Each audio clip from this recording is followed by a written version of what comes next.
All right, welcome everybody. It is Chat with the Chief Matt here from Texas State University Police Department.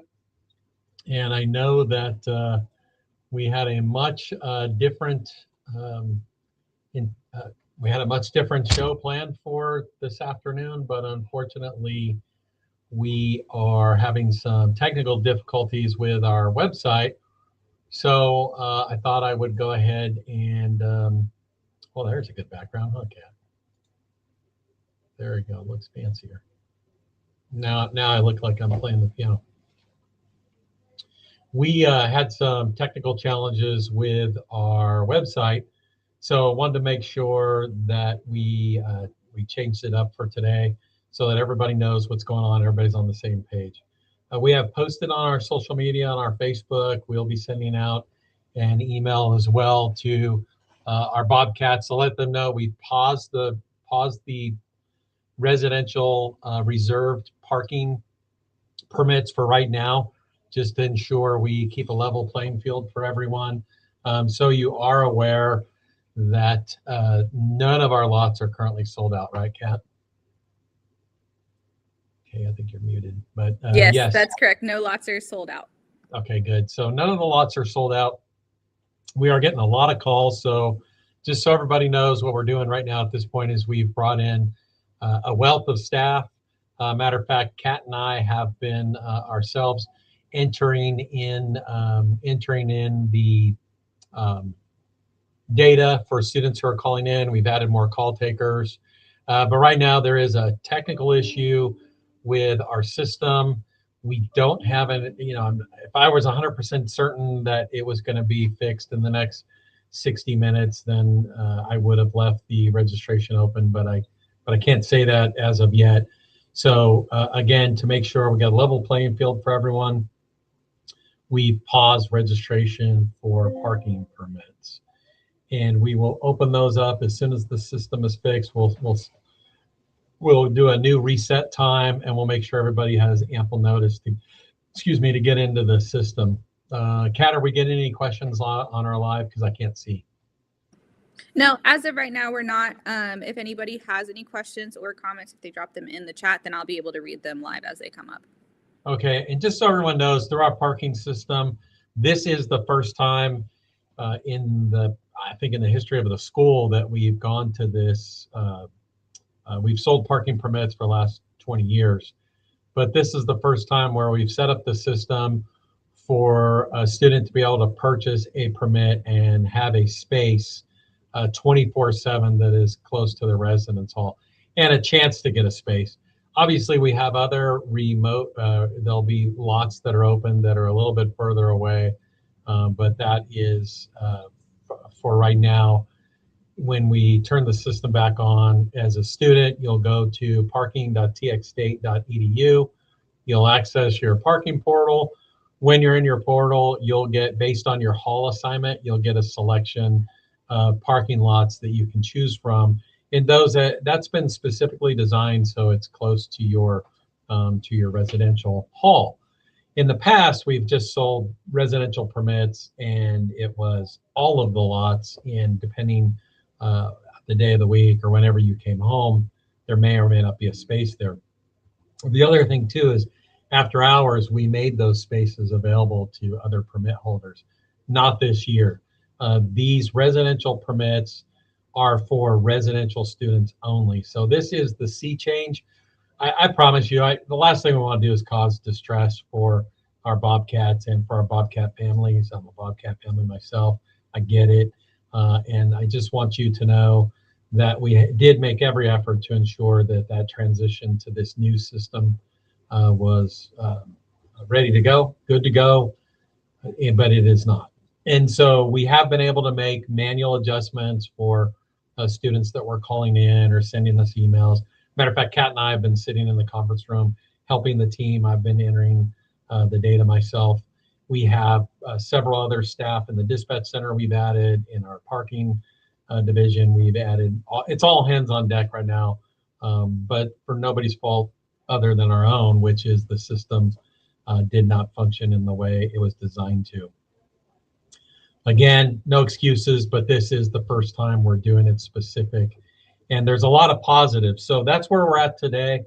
We have paused the purchase of the residential permit. Just to say it again, if you're joining us, before we open it up, we will give ample notice again that it's open to go. None of the lots are sold out, so that there'll be access to specific parking lots. And again, the reason behind all of this change is actually a very positive reason for the change. The change is this year.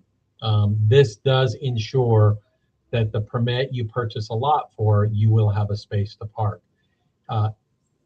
There is no historical example of this here, at least at Texas State University.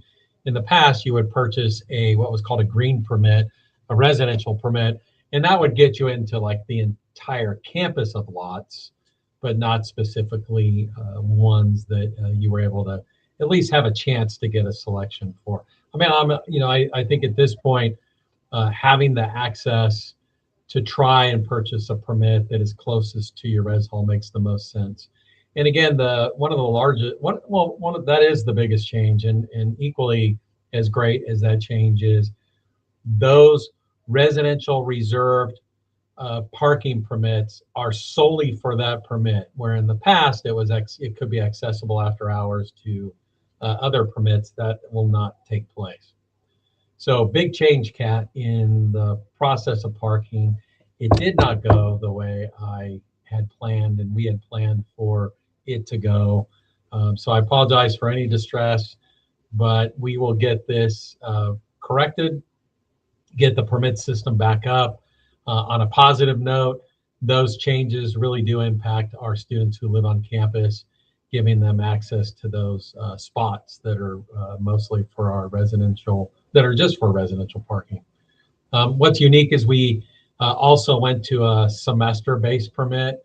So in the past, you had to buy the year, and then if you didn't complete the year, or you would have to request a refund. And as we all know how that process works, can be challenging in any space. By going to the permit philosophy on the semester philosophy, that allows you as a student to purchase this semester. And if you're not here next semester, you don't have to worry later about submitting for a refund. You just wouldn't purchase the permit. The other thing is we did with this to split it up as well, is it's now on the student bill. So it's all of the system is intended to reduce stress, not create, not open up on day one and then cause you stress, because our internal system, the programming behind it did not function as it was intended. We did make every effort in what they call a test environment to ensure that all the data transfers were correct, but it did not. So again, as soon as that's corrected, we'll be good to go, and we'll send a message to make sure that notification is up and running for everyone. Kat, I'm not sure if we're getting any questions yet, but we do. We have one. So Heather wants to know, if we email, do you need us to send the Texas State housing address, or do you have that information already?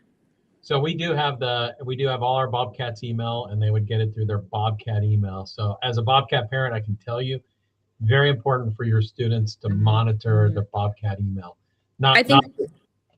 Chief, I think they're more specifically asking about making sure that their student has the address updated correctly. Do they need to send us the address of where their Bobcat's going to be living on campus, or do we have that information already? No, they do not. We have it. It's just telling our system to correct it. And that's what we're working on. Not correct it. I don't want to make this worse, because I am not the tech guy. But the way the system is set up is students have been calling in, because what's happened is when they went into their portal, they didn't get a drop-down list of lots to pick from. And it wasn't the student's fault. It's nothing that anyone did outside of our internal issue, which is our system was configured to recognize their primary address as their residential address, and it did not. I'm not going to get into the text, but no. Student, for this to be resolved, we have to have the accurate data for all of our students, so we know where your student is housing at. It's out of the 10,000 students living on campus. It's our system recognizing that, I mean, to simplify, it's our system recognizing their primary address is what's in the system, which we have, versus their home address where they're currently at right now, right? Because they're not living on campus. We started this morning, and people have been calling in, so we've been manually making that change. But unfortunately, we can't go into the system right now and just flip it. And so to make it fair and to keep this transparent and fair for everybody to get in, because some lots will sell out, we paused. So it's not the fault of our Bobcat, it is our system. So there isn't anything anyone needs to do at this point. We are continuing to take phone calls. I'll keep staff here through the evening because I know it's causing stress. Kat and I will be here throughout the evening as well. So if you call in, you will talk to somebody. Like I said, this morning, up until just a little bit ago, until we said, no, we better pause because I didn't have an exact IT fix time. If IT would have had the fix, immediately, or the IT fix here with an anticipated time, I wouldn't have worried. I just, I wouldn't have worried about the lot selling out. But since some are logging in and can't get the drop-down menu of the lots they have access to, we paused. Like I said, we could have kept it open, but at the end of the day, we're paused.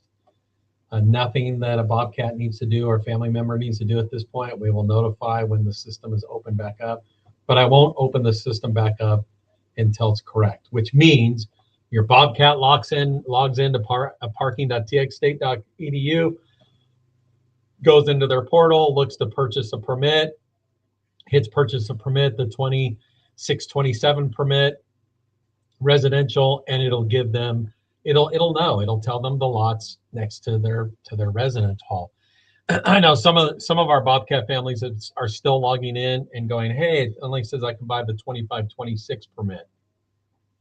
Those are still for sale, but definitely a permit you wouldn't want to purchase. The permit is the residential reserve. So nothing's changed other than we've paused the go live date or the go live time. So for all of our families at home, nothing for you to do at this point other than to bear with us. And we do appreciate your patience and grace. Everybody's been wonderful on the phone. I'm grateful. And I apologize sincerely. We will go live again, Kat and I, at about 5 o'clock on Facebook here, just to make sure we're sharing the same message. This video stay up as well. Like I said, we had a lot to share with you today about the cool things with the changes to parking. I'm gonna wait till tomorrow till we're up and running 100%, because there's nothing more important right now than you're being able to log in. Just so you know, lots are not sold out. You still have access to the lots, and we're working on the tech side like there's no tomorrow, I promise. So, Chief, we do have a couple of questions. I know you addressed this a little bit in conversation, but when exactly do you think parking permits will be available? Do you think it's going to be something today or more than likely tomorrow? More than likely, I can just say, I think to be safe, it's going to be tomorrow. And I want to give everybody enough time to be prepared to log in. It is again, making sure everybody's got equitable access to parking. And then tomorrow when we meet, we're scheduled again to meet up at 3 p.m. tomorrow. I'll be able to share with you all Bobcat families and Bobcat parents and Bobcat loved ones and Bobcats who are interested. But I'll be honest with you, typically it's the families. You all know I'm a Bobcat dad as well. Mine is a senior. Like I said, please, if there's one thing I can drive home, and I have not been successful at it, so I'm not going to present to you. I'm trying to practice what I preach, but it is so important for our Bobcats to monitor their email, their TX State email. I know they all like everybody likes Gmail. I get it. But just forget parking, just to know what's going on at school and what's happening around campus, right, Kat? Because Kat's alumni, she knows this too. Please work with your Bobcat to make sure they're accessing their TX State email. But yeah, I'm not gonna turn the system back on and go, hey, it's on, everybody jump on. We're gonna give you some time. If I could tell you it was tomorrow at 8 a.m., I would say it right now, but I don't have that answer yet. I'm waiting for our tech folks. So we've got our vendor on this. Our vendor's been on this. Matter of fact, it was, like I said, through the test system, supposed to be set up in a manner that we did not have this issue, and we had this issue. So this is us on Facebook right now. So then that brings us to another question. If a Bobcat, it says, say they don't have access to their Texas State email address, they're out of the country, whatever it may be, how are we going to get that information posted across to the rest of the Bobcat families and other Bobcats trying to purchase? Yeah, the same way we've done it before, and the same way we do it every day, which is going to be a email to the email that they used for communication when they put in the system.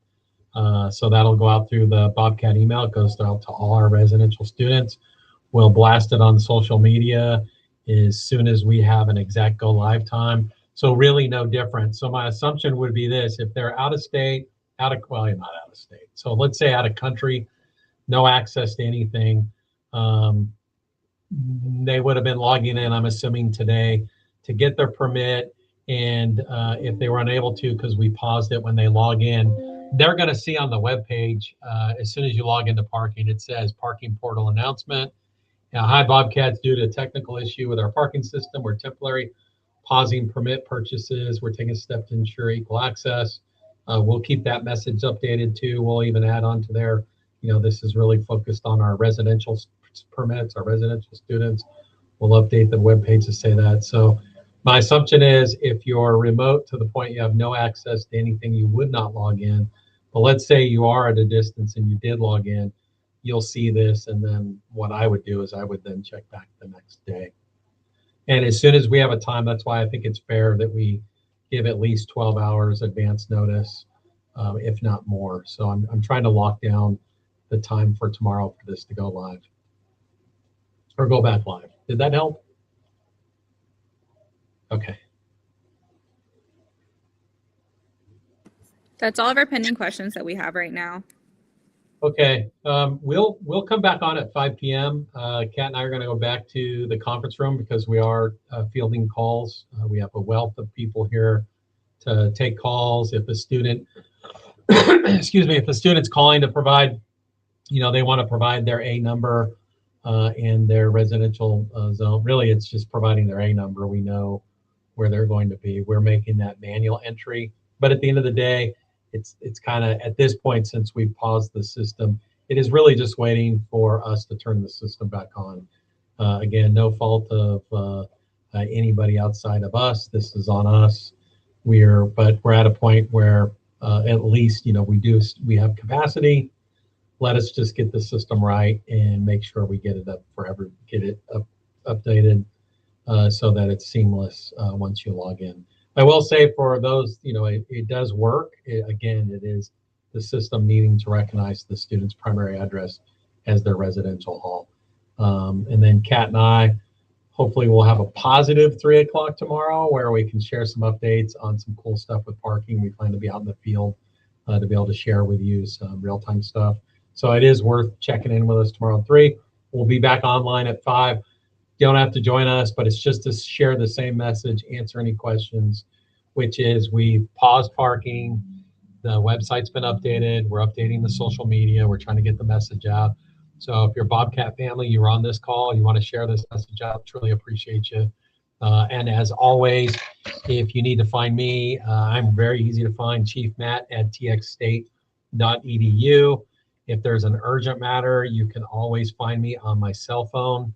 My cell is 512-665-6700. Again, if there's an urgent matter and y'all need to get to me ASAP, obviously if there's an emergency and you're on campus, call police dispatch or 911. But if there's an urgent matter you need to discuss with me as the chief, 512-665-6700 is my cell, or you can text me. Other than that, Kat and I will be manning the phones and working on the computer side of things, and we'll jump back on here at 5 p.m. Thank you, everybody. Appreciate y'all.